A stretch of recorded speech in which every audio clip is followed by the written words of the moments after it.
So Sam wrote this story saying that the IRS also targeted progressives. Yes. Like 3 of them. The IRS used terms like progressive and Occupy in addition to Tea Party to target political groups applying for tax-exempt status. It kind of takes the legs off the first story. No, it doesn't. That came out. No, it doesn't. That's according to acting IRS Chief Danny Werfel, who yesterday said he was ending the use of lists to target certain groups.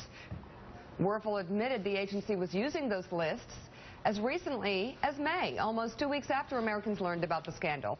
Conservative groups believed they were unfairly targeted as a means to favor Democrats in the 2012 elections, but now that appears to not be the case. Oh, come on. That's just ridiculous. What's ridiculous? Stein. Sam, come on, Sam. What? Come on, Sam. What's as ridiculous? Far as just pure numbers go, conservatives were disproportionately targeted, were they not? Do you know that? Yeah, exactly. What makes you know that? Sam? Do you know? First of all, am I the only one who thought that? Hold on a second, Sam. So here we are a month or two after this broke, and now you were suggesting, or the IRS is suggesting, that progressives were targeted as much as conservatives? What do you mean, do I know that? I've been reading articles saying that for 2 months now. So do I know if are all of those articles wrong? Is the New York Times wrong? You've been reading articles with half of the information that's out there. What happened yesterday was that the IRS and Democrats in the House Ways and Means Committee released 15 of these lists, these be on the lookout lists, these BOLO lists, which show which groups the IRS screened as potential problems for applying for tax status. And in these lists were progressives, as well as Occupy, as well as groups that were advocating for medical marijuana, as well as groups that were advocating for territory expansion in the Middle East. Now, they also had Tea Party groups and conservative groups. They were listed just as frequently as everyone else. Now, does that mean that they screen more groups than Tea Party groups than the question is enforcement. Impossible to know unless we have more information. Did they choose to enforce conservatives more than progressive groups?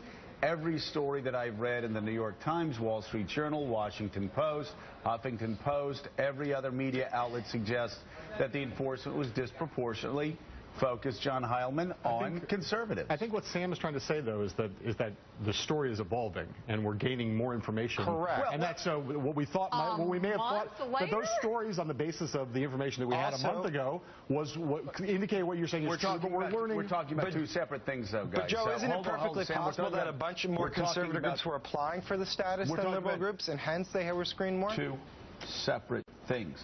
Sam, we're talking about two separate things. We're talking about having a list. Yeah.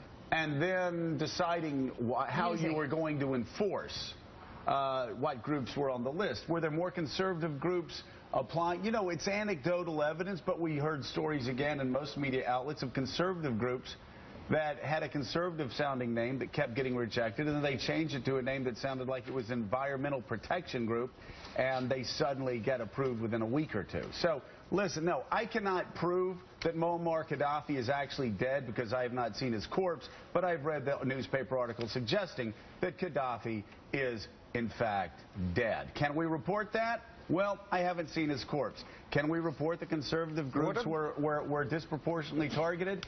That's what I've read in newspapers. Perhaps the newspapers have been wrong for the past 2 months. But there's two problems here. One was that the Treasury Inspector General report, upon which this is all based, was specifically tasked with looking at the targeting of conservative groups. That was their mission, so they looked specifically at the targeting of conservative groups. The second problem, and it is a fact, is that a lot of the information out there in the stories that have been published and that you have read has been provided by Republicans on the House Oversight Committee. It's not like this has only been on Red State. No, everyone. Okay. But the problem is that it's been selectively released information, and so now we're getting a fuller picture. And I think there's a macro story that has to be addressed here, too, which is, was this done at the behest of the Obama administration and the Obama campaign? And if, in fact, progressives were on these BOLO lists, which they are, which has now been true, then it seems pretty odd that the Obama campaign or the Obama administration would ask the IRS to also screen allies. And I think that is an important element of the story that we didn't know until yesterday. Well, let's see.